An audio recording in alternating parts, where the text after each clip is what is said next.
The morning sun filtered through the soft white curtains as I stirred awake. I glanced over at my husband, Ethan, who was still snoring lightly beside me. It was a rare Saturday when he didn't have to rush off to the hospital. As a trauma surgeon, Ethan's schedule was often unpredictable, and weekends together felt like treasures we didn't get often. Today was different. He had taken time off, something he never did lightly, and we had planned to spend the entire day together, just the two of us. I quietly slipped out of bed and padded barefoot into the kitchen to make coffee. Our golden retriever, Luna, wagged her tail and followed me closely. As I brewed the coffee and fed Luna, I felt a warmth in my heart that had become increasingly rare. Ethan and I had been married for 6 years, but over the last 2, our lives had become a whirlwind of missed dinners, long work shifts, and emotional distance. We still loved each other. Of that I was certain. But something between us had shifted. The spark wasn't gone, but it had dimmed. Still, today felt like a chance to turn things around. After breakfast, we spent the morning in the backyard tending to the small garden we had started a few years back. Ethan kneeled in the dirt, pulling weeds and humming softly to himself. I watched him, noticing the lines around his eyes that hadn't been there when we first met. Life had aged us, matured us, and in some ways worn us down. But this, watching him in the garden, reminded me of why I had fallen in love with him in the first place. By early afternoon, the sky had turned a bit cloudy. We sat on the back porch, sipping iced tea and reminiscing about our early days, how we met during college orientation, how we got stuck in the same study group, and how he proposed under the stars during a camping trip in Colorado. "I miss this," I said softly, my fingers tracing the rim of my glass. Ethan looked over at me, a flicker of guilt in his eyes. "Me too, Emily. I've been so caught up in work. I feel like I've missed so much of our life together." I reached for his hand. "You're here now. That's what matters." Just then, the wind picked up slightly, and Luna barked toward the front of the house. Ethan got up to see what was going on. Moments later, I heard the door creak open, followed by silence. I followed him, curious. As I stepped into the hallway, I saw Ethan frozen at the door, holding a small envelope in his hand. "What is it?" I asked. He handed it to me without a word. It had no return address, just our names typed on the front. The paper was slightly weathered, as though it had traveled a long distance. I opened it, expecting a wedding invitation or maybe a thank you note.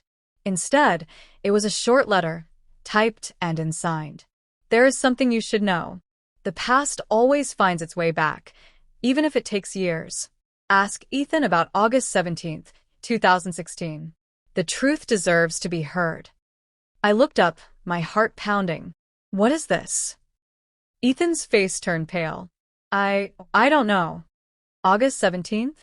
I pressed. "What happened on that day?" He turned away and walked into the living room, rubbing his forehead. I followed. "That was the week you were in Seattle for that conference," I said, trying to recall. "You were gone for 3 days." He sat down on the edge of the couch, his head in his hands.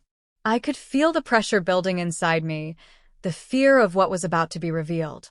"Emily," he began, his voice shaky. "There's something I never told you.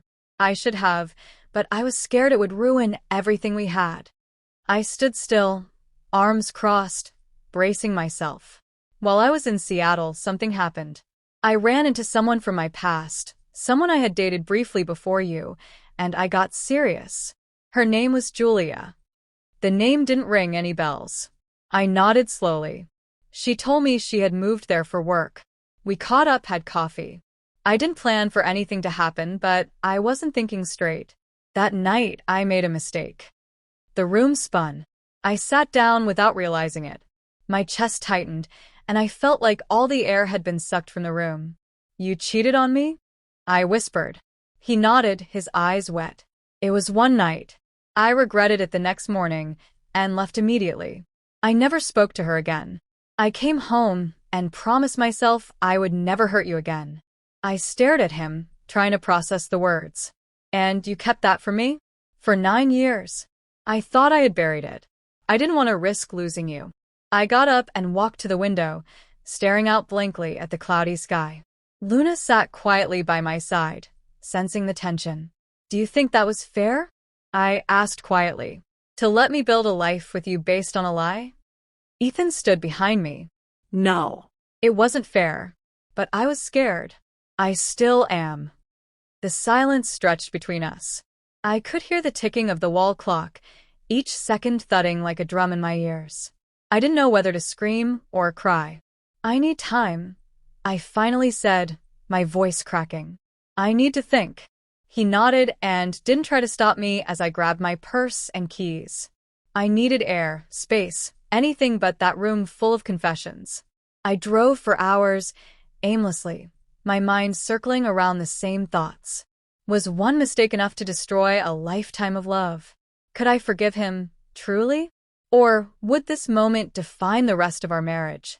Eventually, I found myself at the lake, the place we used to visit every summer. I sat on the old bench under the weeping willow and watched the ripples on the water. The pain was real, but so was the love. I thought about the man Ethan had been since that mistake, loyal, present, kind. I thought about all the years we had shared, the dreams we had built, the way he had always been there when I needed him. When I finally returned home, it was dark.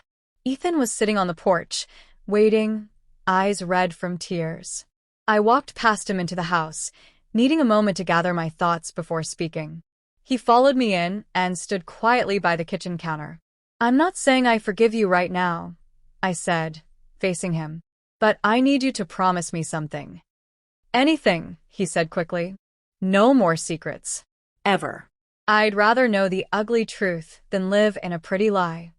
I promise, he said, tears running down his face. I swear. I looked at him, truly looked at him. The man I married, the man who hurt me, and the man who stood here now, broken and honest. That letter, I said, was meant to break us. But I think it gave us a chance to rebuild. And in that moment, raw, painful, and honest, I knew we were standing at the edge of something new. Not perfect, not untouched, but real. And sometimes, that's where the unforgettable moments truly begin.